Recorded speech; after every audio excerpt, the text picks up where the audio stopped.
everybody. Welcome in for our first NFL breakdown of the year. Week 1, finally here. We've got the Sunday slate. We had a couple appetizers Thursday and Friday night. Now we've got the full slate for Sunday. Really excited.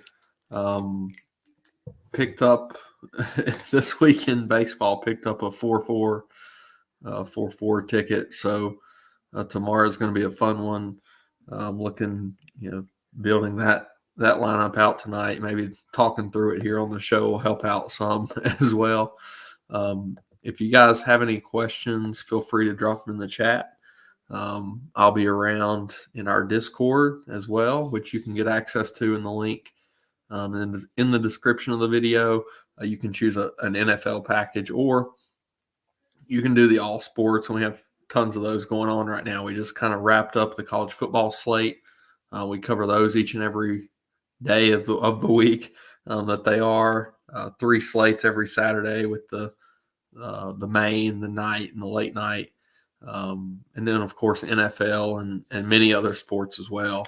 We also have a partnership with Ship It Nation, who's given us 15% off and a free week trial. So you could get in right now and get most all their content for week 1 and 2. So that would be a nice free trial there. And then you can get 15% off the month. They complement us very well with the types of products types of content they provide. And in addition to that, the pricing is very complimentary that you can probably afford both at the price tags that we're both at. So, all right. So we're going to go position by position, really. I do want to show a couple things that Chris and I are going to deep dive next week. I think Monday or Tuesday we're going to be updating. Chris has had tutorial videos for all of our sheets before, and we're going to continue to add to that and redo some of them now that we've got some updates. And on the NFL sheet specifically, we've updated and added the team matchups tab. As you can see here, it shows a depth chart of receivers, running backs, quarterbacks, tight ends, with all the relevant stats that you could quickly look at a matchup if you're doing a showdown for that game or just wanting to deep dive a game that you really like. This is a great tool. We also have added a DraftKings and FanDuel top stack tool here that we also have for college football. If you look at, and we're gonna look at these here in a bit. I'm going to go ahead and get them sorted. What this does, though, is we have, let's see here. So out to the right, you've got who the players are, so who the quarterbacks, who the receivers are that it is saying is 1, 2, 3, 4, or well, in 4's case, the tight end.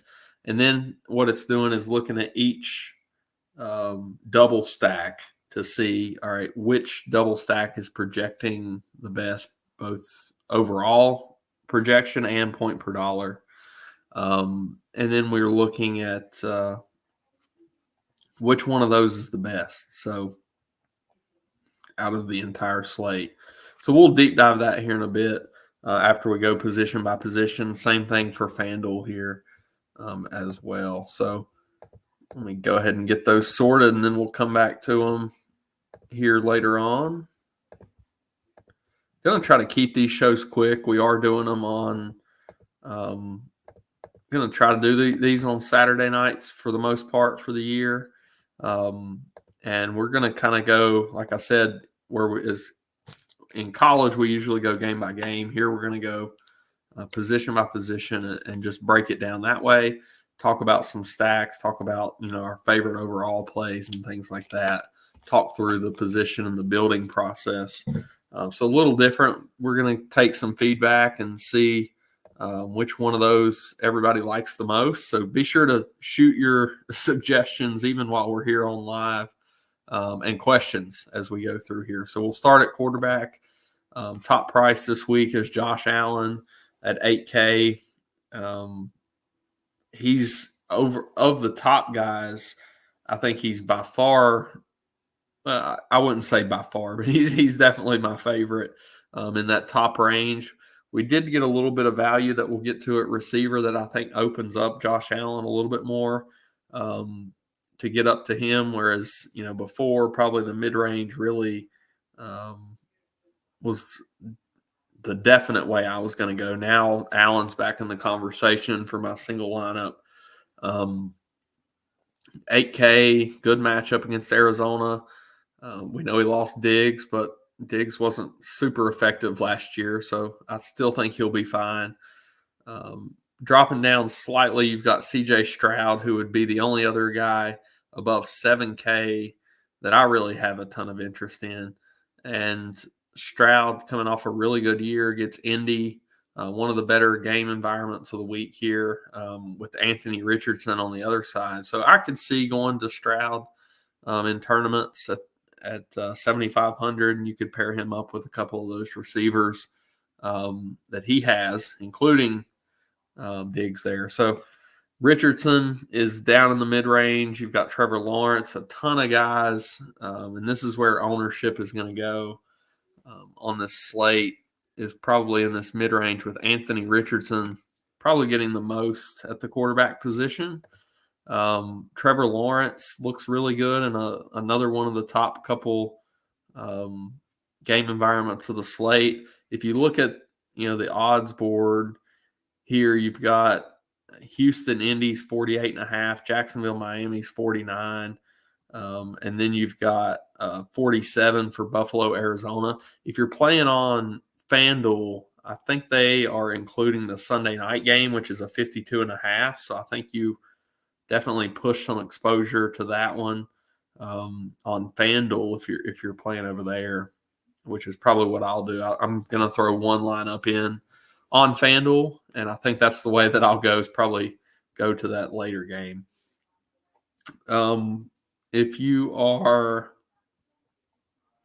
looking here back in this mid-range, you've got, like I said, Richardson, Lawrence, Kirk Cousins is there going up against Pitt. Caleb Williams, who a little bit of an unknown, but I think he's going to be pretty good. I like some of his receivers here, and Tennessee's nothing to be scared of. Jaden Daniels, I think, is going to be fairly popular, and he has big upside. I mean, we saw it. We're big college guys over here, and we saw him win the Heisman last year. So he just crushed each and every week. With his legs, with his arm, big plays. He had some really good receivers, one of which we'll get to here in a bit is one of my favorite receiver plays on the slate as a rookie in his first game as well. But Jaden Daniels in what I think will be a little more of an up-tempo offense this year for them. Their defense on the other side is not very good, which also brings who's just below Daniels in pricing in Baker Mayfield into play. And for me, I really like that game to get overweight. If you look at the total there is 42.5, so I don't think you're going to see a lot of people game stack that game, but I think there's a lot of options to go. Probably the most popular running back on the slate is Rachaad White. And if you're going to go to the passing game there with Baker, you can get to Godwin, Evans, some tight end action there, and definitely leverage off of Rachaad White in tournaments. And I think that makes a lot of sense to me. So I don't think that game overall is going to have a ton of exposure, especially the passing game for Tampa Bay.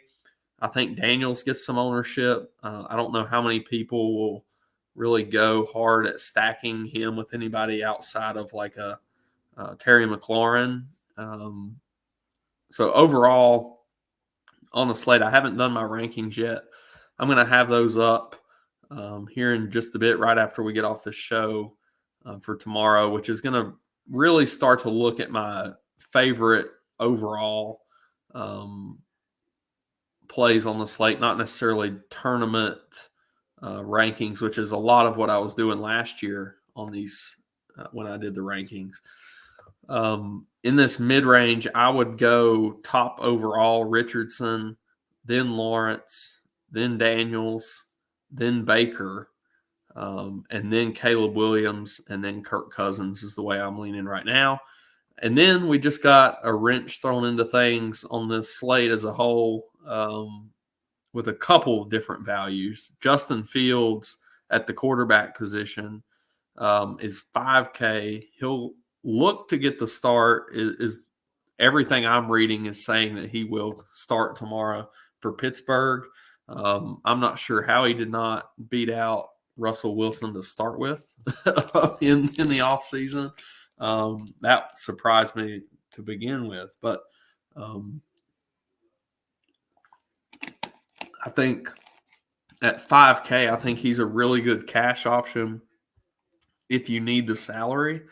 I think the main overall cash option is probably going to be Anthony Richardson with the legs. But, Fields is similar in that vein, that he gets it done with his legs. You save $1,300.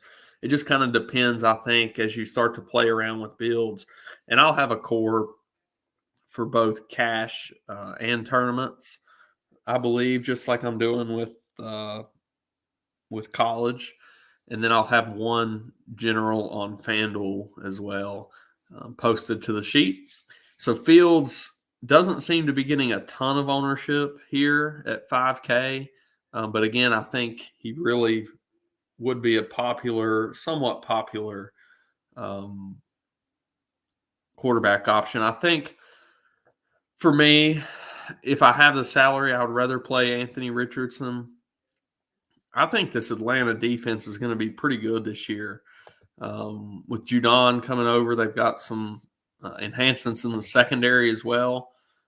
I don't know that I love going to this against this defense. And again, there's a lot of unknowns in week one, but Fields can get it done with his legs. So $5K, if you really need that $1,300 in cash, I think I would go that way. Tournament wise, I think I'm leaning towards in my 44-44 team in fading Anthony Richardson, mainly just because of the ownership. I know he's probably the safest, but last year the passing game, there was a lot of things that made me in his short time early last year that made me think, and maybe we do see a step forward as the year goes on with him. But it's more so for us in playing him is the legs. And, when you get to the passing game in tournaments, I like to stack quarterback receiver, of course. Richardson, you can do that. But I just don't know that I'm willing to just say, yes, Anthony Richardson is going to drag along a Michael Pittman into a tournament-winning lineup. I would much rather, if you are playing him in tournaments, and going to A.D. Mitchell at $3,800 because of the price tag. You don't need as much from him as Michael Pittman. But again, as for me, I'm leaning towards fading him. On my short list in this for my lineup right now, I'm looking at Lawrence, Jaden Daniels, Baker Mayfield. Both sides of that game I like. And that's really my three right now. On the periphery would be Josh Allen and Kirk Cousins, because I think Atlanta overall, both sides of the ball, is going to be much better this year with all the moves that they've had. So there's where I'm kind of looking at quarterback as of right now. We'll go ahead and move over to running back. Before we do, glad to see some people Drop it in the chat. Keep those coming. Thanks, Casey. Glad to have you back with us. Load up Indy, Houston, Miami, Jacksonville. Both those games are going to be shootouts. Yep, definitely like that. There's only a few. It is really weird for a week one in that there's not a lot of games that have even high 40s totals. There's only 3, maybe 4.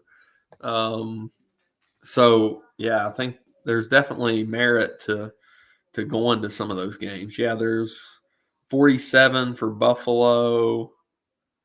There's 3 on, not counting the Sunday night game on FanDuel, but there's 3 during the day on Sunday that are over 45. So that's interesting. Definitely nice to go to those.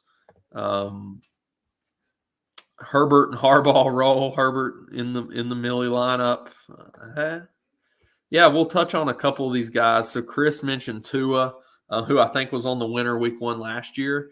When you go and look at Tua, you're of course going to have Tyreek, who's very popular. Waddle can get there as well, and a really good game that we like. And I think it's as I say that, it's kind of a similar spot to last year with him, where we like the game, we like the skill position players. A-Chain, and a lot of these guys, but nobody was pulling Tua to drag them along with it. So I think he does make sense.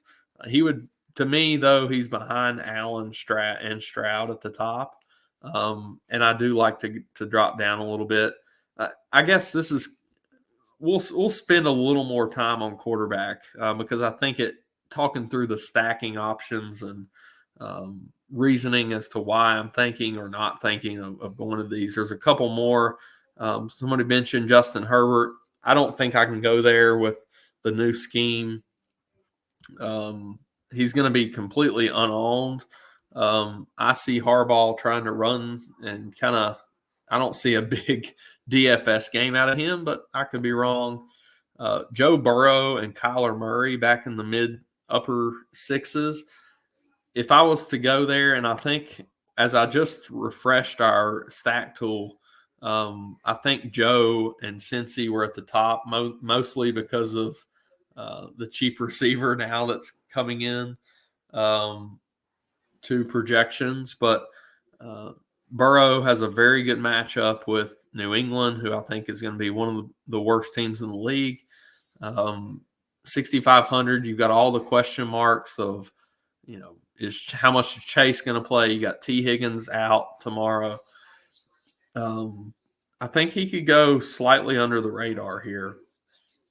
And when everybody is playing probably this cheap receiver, nobody's playing Jamar Chase, who is probably, with T. Higgins out, going to have more of a focal point when he is in there. I think that stack can make sense, and that's what it is looking like on the stack tool, which we'll look at here in a sec.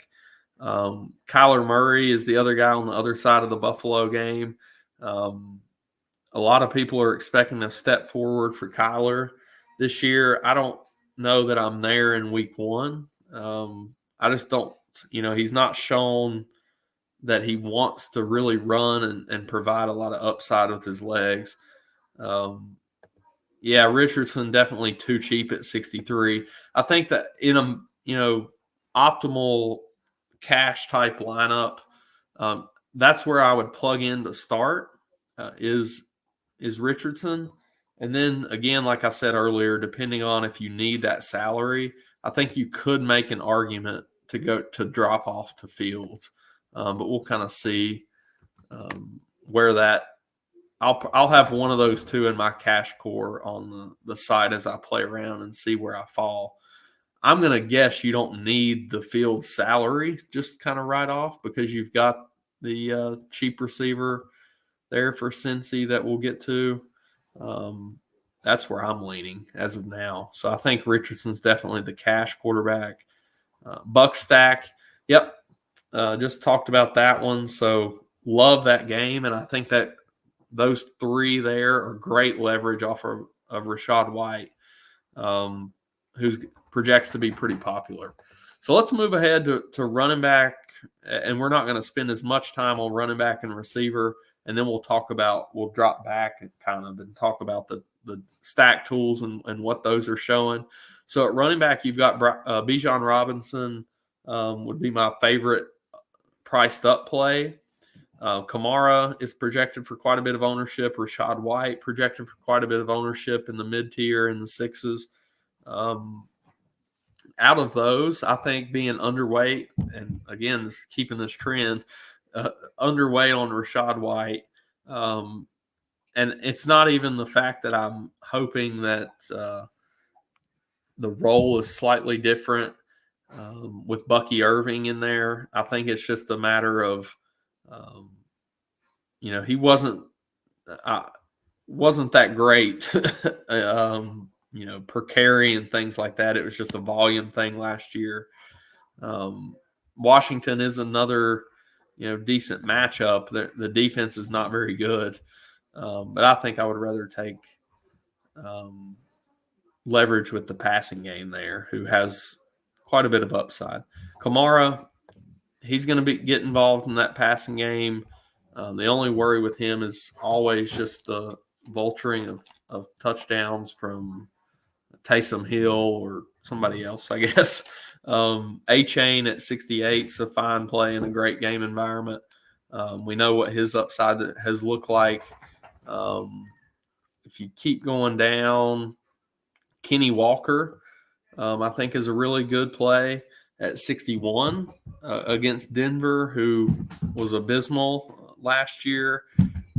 So like that, if I had to rank those from kind of the mid-tier and up as of right now, I think the cheap value options that have opened up could allow you to get up to a Bijan. If you don't use that salary at quarterback, maybe you come here and use it to Bijan, who, again, I think this Atlanta team is really going to take a step forward with new staff, new players on both sides of the ball. And I think that helps out. This passing game should help out Bijan. And he's going to be involved in that passing game. If you remember at Texas, and last year too, he was involved in the passing game quite a bit with Atlanta, getting about 5 targets a game on the year. But he was a really big threat at Texas. And I think that will even more so be the case here this year in this offense. So Bijan, if I can get there, I would like to pay that price tag. After that, it would be Kamara, Kenny Walker, then Rachaad White, and then A-Chain in that range. Dropping down into the value tier, you've got, Najee and Jaylen Warren being a little banged up. I've never been a Najee guy. I've also never been a Zeke guy, which they kind of remind me of each other. But Najee falls in the end zone. Again, I think Atlanta wins against Pittsburgh tomorrow. I think, does that mean Najee can't have a solid day? No. Maybe, Fields opens him up a little bit more as to opposed to what he had last year. But I can't really rank him as a very top option for me as we get down into this value range. Ford at 5,500 is a solid play. I'm going to try to live in the mid-range here outside of maybe Ford and Chuba Hubbard down at 53, who should have the lead role here for Carolina. I know it'll be somewhat of a split as we go back to the team tab. Miles Sanders doesn't project for a whole lot at all. So I think Chuba's the lead guy here. I think, this is a decent matchup against New Orleans. 5,300 is a fair tag, even though, this offense as a whole is not very good. When you look at, ownership at running back, those top guys are going to get most of it. Chuba is probably going to be the most popular here in the cheap range. And then you've got Zamir White, who I think is a decent option as well. Singletary, Javonte Williams, those guys are going to get some ownership at running back. And as I have the rankings up here after the show, I'll have these kind of finalized on the sheet. Oh, Chris, yeah, you're from Pittsburgh, so I'm not talking your language here at all. So down in the cheap, and there's a couple of highlights that I need to add in here. Where are we at? Zamir, I think, is a very fine option. He should lead the Vegas backfield. Ford, again, Javonte, Chuba. I think he's going to actually become a value highlight at that tag. So that's kind of the cheap range for me. So running back, I'm going to try to stay with 2 of Kenny, Walker, and above. I think DeAndre Swift is also a fine option. I've always liked his upside.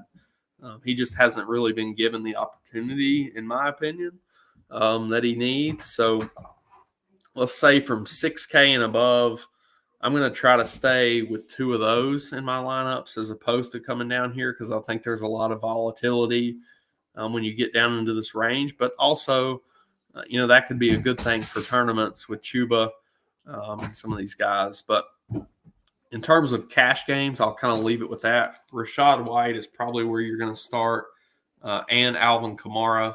Unless you have the salary to get up to Bijan, I think he's a very safe option because of the volume here as well in this offense.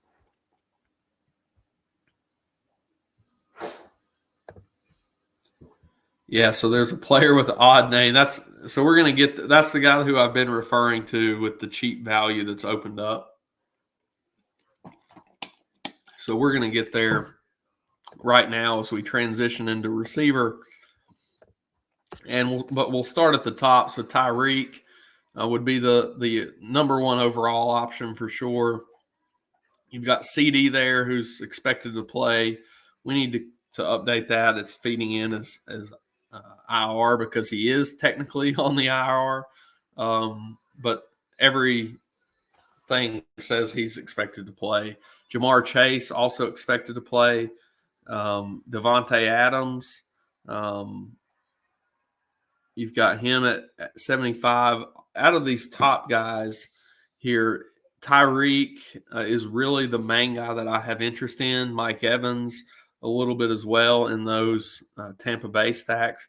I don't have a ton of interest in the rest of those in the top range. I suppose you could make an argument for Jamar Chase in a matchup where without T. Higgins where he could get even more volume. You got Marvin Harrison, who's okay, especially if you're looking at playing Kyler. I think Marvin Harrison is a very good option for him in stacks. Michael Pittman at 68. We briefly talked about him earlier. I don't love him, and I don't know. Let me kind of take a look at what his ownership is looking, because I feel like he's going to get a little more ownership just because of the numbers that are coming in on.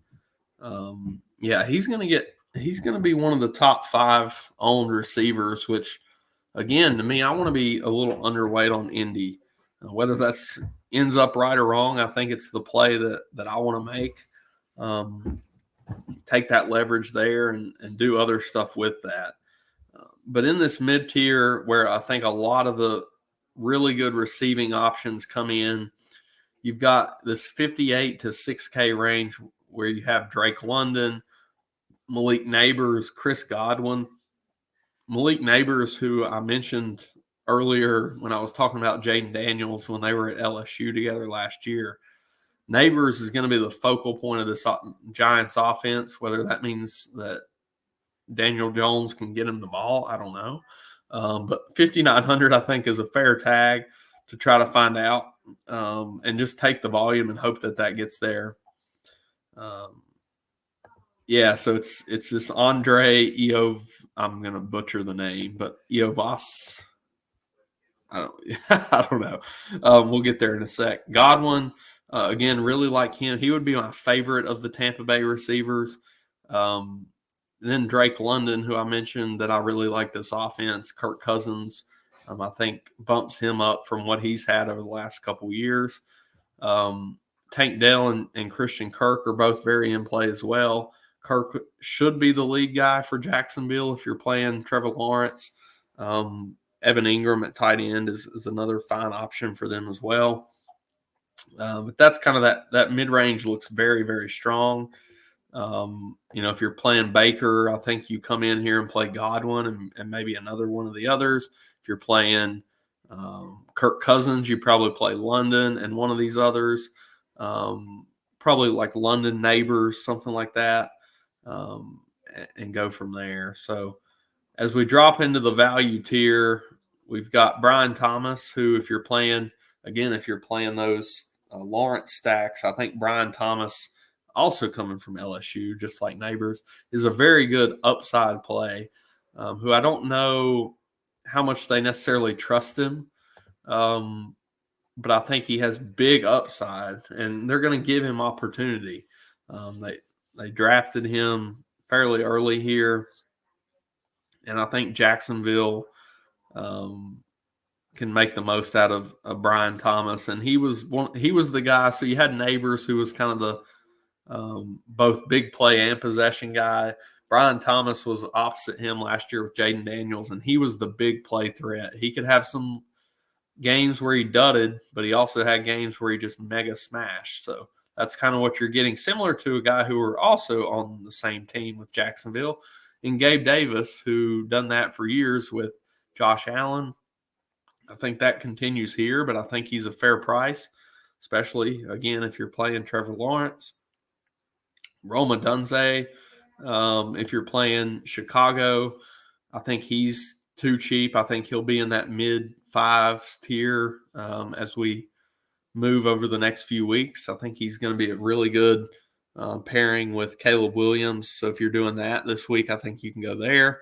A.D. Mitchell at 38 is a really good look. Like I said, he would be my favorite pairing with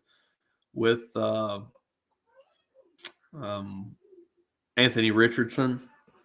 One thing that I am looking at here, though, if you're not playing Anthony Richardson, do you really want to play one of these receivers by themselves? Both because of what I mentioned earlier with maybe volume in this passing attack, but also if one of these guys has a really good game, a tournament-winning game, they're probably dragging, I think, especially if they're having a boom game, they're probably dragging Anthony Richardson along because he's going to have the rushing floor and possibly upside if he scores, along with their big game at receiver. So that's a little tough for me to play him without Richardson in the lineup.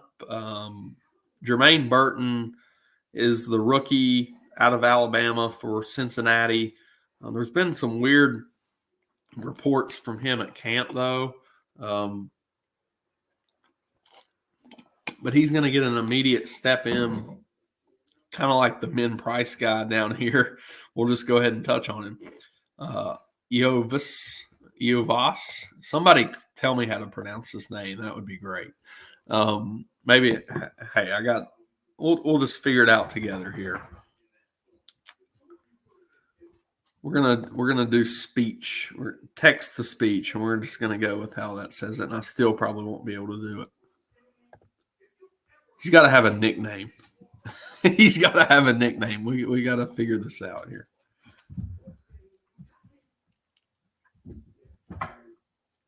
All right.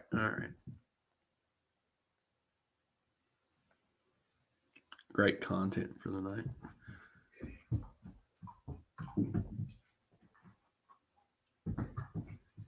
Hopefully I spelled that right. All right, let's see here. Andre Iosivas. There we go. All right. We'll go with that. Iosivas. 3K. So he's projected to step in, and we saw some volume from him last year in those games where T. Higgins was out. I think, 3K, he's a cash lock on both sites. Tournaments, I mean, he's going to be mega owned, but he opens up a lot. So if you have a contrarian team in the rest of your lineup, I think he makes a lot of sense. I think you can still play him in tournaments. It's, again, when you get these, injuries and now him stepping into this type of projection and role, I think it's a thing where you don't have to get cute just because he's going to be 40 some percent owned or 30 some percent owned. He's a good play for a reason. Similar to basketball, when you get to NBA and you get these super cheap starters because of an injury or something, there's a reason that they're getting that much ownership. So it doesn't mean you just have to fade them just because they have ownership. But, I mean, there's reasons to do it. One being ownership. One being, do we believe in the talent? Do we believe in Joe Burrow just peppering him? I mean, we did see he had some really good games in those spots, I think, last year, and then he had some not so great ones. So it's just it's what I think you can make a case for both sides. I think you can play him in tournaments, and I think you could fade because of the ownership. Because you can definitely get different elsewhere. I mean, we've talked about some spots where you get different. Just call him Yoshi. All right, that's what we're going with. Yoshi. Yoshi. Okay, this is really throwing me off here. So again, cash lock, definitely one of the top overall options on the slate. But can you fade him for ownership? I haven't made the decision yet. You can tell I'm a little torn as to if I want to play him. I think it is going to depend on what I do with the rest of the lineup. Like if I am playing like a Baker stack and stacking up that game as opposed to doing like a Richardson or something, I think that's when I would be okay playing him. Whereas if I was playing Richardson in tournaments, I don't think I would. I think that would be a little too much chalk if you're playing Richardson, Pittman, not playing the passing game, and you're playing Rachaad White for Tampa Bay. I think then you need to get off of that chalk there. So just kind of trying to help you all talk through some of these decision points. The tight end position is pretty clear cut for me. Kyle Pitts and Evan Ingram, just like pretty much everybody else, I think they are the top two options. Again, I think this Atlanta offense really takes a step forward. So Kyle Pitts, Evan Ingram, I like Trevor Lawrence quite a bit, and he's going to be one of the top couple looks for him pretty much all year. The rest of the tight ends in the upper tier, you got Trey McBride and Dalton Kincaid. I think Kincaid takes a step forward and role this year and becomes even more involved. No Stephon Diggs in that passing game. I think he makes sense. And, he is going to be quite a bit lower on than an Evan Ingram. So I think he would make sense, especially if you're paying up for Josh Allen. I think you kind of get to a different lineup construction of paying up at tight end and paying up at quarterback, whereas a lot of people aren't going to be doing that. And then, again, you can take that value to do so with Yoshi and go that route. Same thing with McBride. If you're playing Kyler, I think he's going to be one of his top looks for the year. Moving on down in pricing, you've got Zach Ertz for Washington, who would be a fine pair at $3,600 with Jaden Daniels. And then when you get into the really cheap range, you do have Gesicki if you want to go with him with, maybe he gets a few more looks without just some of the depletion in this receiving core for Cincinnati. You've got, what's going to happen with the tight ends for New York, the Giants with Bellinger. Where do they go there? I'm blanking on the other guy's name for some reason. Let me see here. Theo Johnson is the other guy. He's min price 2,500. I think you could play either one of those for if you're punting tight end. Kylan Granson would be a low owned option to pair with Richardson. Johnny Munt is a fine punt for Minnesota. Probably my favorite, and again, not the best offense of the punt, really cheap tight ends would actually be Jatavian Sanders, who was a stud in college last year for Texas, last few years for Texas. There was a few, concerns for me with injury. That was kind of the main thing. He's a big dude, and he would roll his ankle every now and then. But I don't think we're worried about that here. And I think thinking of him as a safety blanket, who's going to be out there quite a bit at tight end for Carolina. With some of the injuries that they have, Tommy Tremble, Ian Thomas, these guys not being out there should really help Jatavian Sanders, who I think is a very fine punt. So there's where you can kind of make a team where you can pay up at those spots, kind of like I was talking about. So I'm really excited to get in and start building some of these teams. And just play around and see what we can do. If you look at, Sanders is not getting hardly any ownership either. Man, I think the more I look at that, I think he's a really good play if I am not going up to a Pitts or Evan Ingram. If I have too much chalk in the rest of my lineup and I want to get off that here, I think Jatavian Sanders is right behind them for me right now. And then if not, I probably want to be in this mid to upper tier is where I'm leaning as of now. Granson, 2,900, fine play there for sure, especially if you're pairing. Yeah. I just had somebody, I think it was, it was DOB, who is now a longtime member, but now a member of our team. In chat, we were talking a little bit back and forth. He's a Falcons fan. And we were talking about Atlanta not covering tight ends. I think Freiermuth is okay, especially, if you look at him as a, again, like I said earlier, for somebody else, a safety blanket for a Justin Fields if he starts. I think he is a fine play. So I'll probably end up highlighting him as a tournament option as like a pivot off of Kyle Pitts in the same game. I think that's a very nice call there, Chris. Yeah, Taysom Hill. So that's weird to me now that DraftKings has added him into the pricing. He's definitely a pivot. I think, what is he priced? 30. He's 37. I think that's a little high, in my opinion. It's not going to look too high when he just crushes in some of these weeks, but it's also going to look too high on the weeks that he doesn't, score touchdowns. But yeah, definitely, I would never play. I would have a rule if you have both of them in your pool that you're not playing Kamara and Taysom together. That's a rule that I would set for sure.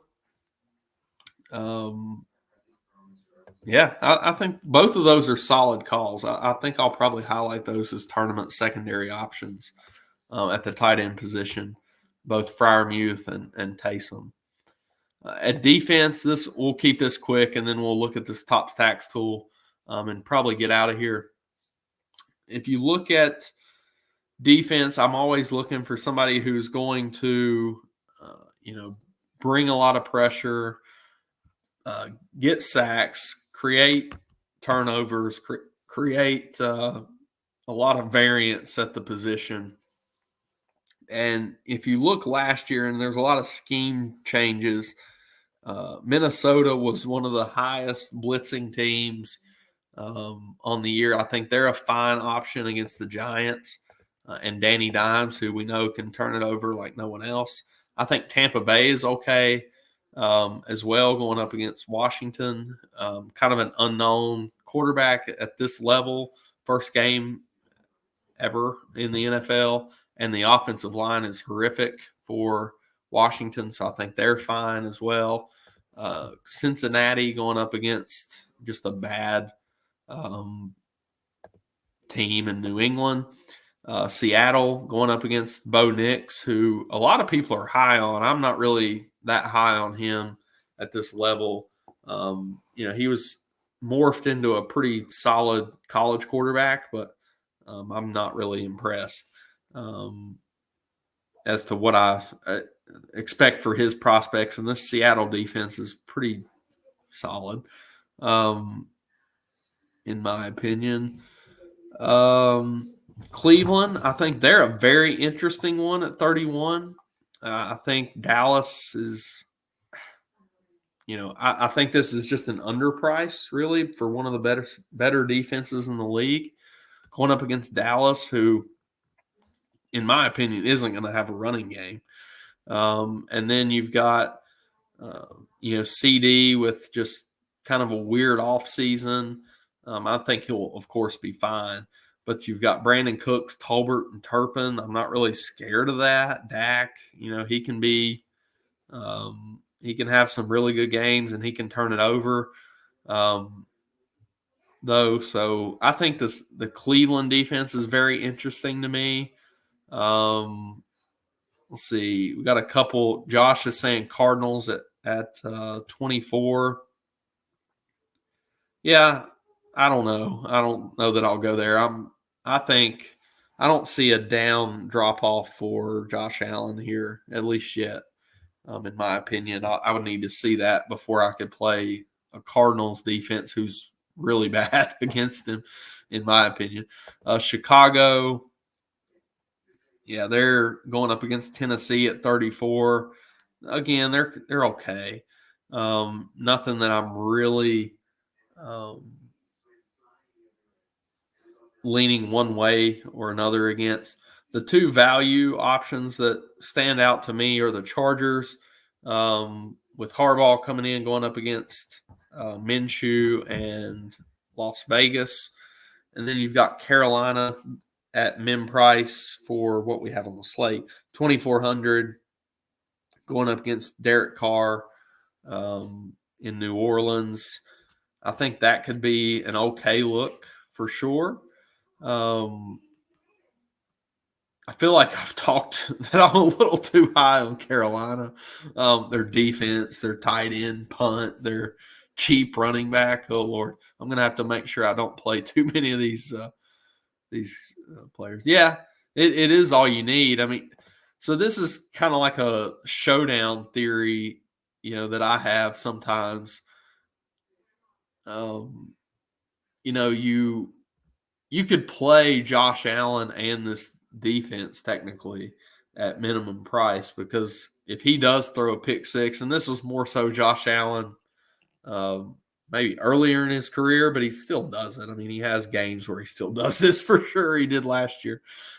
Throws that early pick six and they get down a touchdown or two touchdowns. And then you just know you're in the right game script for that. So I don't hate that call. I don't think I'll be going there myself. But I do think that makes sense, especially if you think about it along those veins. And again, you don't have to play Josh Allen to play that defense. That's not what I'm saying. I'm just saying it would be okay, I think, if you did play those two in a large field tournament together. But yeah, you could look at that and go. Really, it's kind of like playing goalie in soccer DFS. Any of these could hit. It's one can give up 30 points and get a touchdown or a punt return or something, and be one of the winning teams. And then you could have somebody give up 10 and not really get any sacks, nothing, and not be. So let's look at our stack tool before we get out of here. And as of right now, our top stack for DraftKings double stack is Probably not one that I'm going to play, to be quite honest with you. But point per dollar, it is so cheap. You could jam studs everywhere else. So it would be a different build. It is Yoshi plus Jermaine Burton um, with Joe Burrow there. So I think that's okay. I mean, they rate out 0.4 point per dollar more than any other double stack on the slate right now. Pittsburgh and Buffalo are right behind them now with the projection that we have on Justin Fields to go with Pickens and Calvin Austin. Then you got Buffalo with Shakir and Curtis Samuel, a little more expensive because of the quarterback pricing. Then you get into Washington with Terry McLaurin and De'Ami Brown, who to me is a little more of an unknown. And if I'm probably not double stacking Jaden Daniels, if I'm going there, I'm probably playing only one. The Chargers do stand out as a top 5 double stack with McConkey and Hayden Hurst right now. Again, we kind of talked through that one earlier as to what my opinion was. Atlanta is there with London and Pitts. I think that's a solid option. Yeah, I think that's pretty much where I'm at on FanDuel. We're looking at Buffalo as being the top. And if you add in the late games, actually it would still be them. But again, I'm probably going to try to get to one of these stacks on FanDuel of the Sunday night game just to get a little different. All right. If there are no last questions, glad you all could join us here. We're going to try to have at least one more in the booth on these Saturday night shows. Always love a back and forth. So really excited to get the year going. I'm going to have rankings up before I go to bed tonight. And then I'll be around for questions, probably have my cores up as well. And I will be around, for questions. Just be sure to @ me in the chat. Again, if you guys have not checked us out, grab a copy of this cheat sheet. It's yours to do, run how you want. If look at all these different tabs that we have, and you can use it for your research throughout the week. We keep it updated throughout the week. And then again on Saturday night, probably after all the college slates lock, we're going to have our rankings and cores going up. Check out the link in the description. Check out all the different pricing that we have. Try us out for this week if that's what you want to do. We still do have an NFL package or let me rephrase that, a football package that is a very cheap. I think we have it on there for $100 for the year. And it is for NFL and college football. And maybe a little unknown in that package. We have our college football package is actually a part of a college sports package where college basketball is included. So just as a little nugget, college basketball would be included in that as well, except for March. So until March, it would be that would fall off because the access gives you, I think it gives you until then. So there's just another sport that would be included if you guys haven't tried us out. So check us out there. If you have any questions, reach out to me in the Discord. I'll be happy to answer them.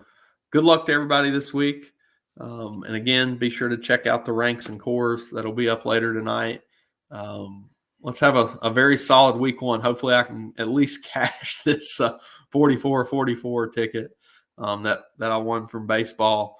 Not playing it just to cash, just not in my DNA. And I don't think that would be the best way to do it either, because not paying a very big percentage.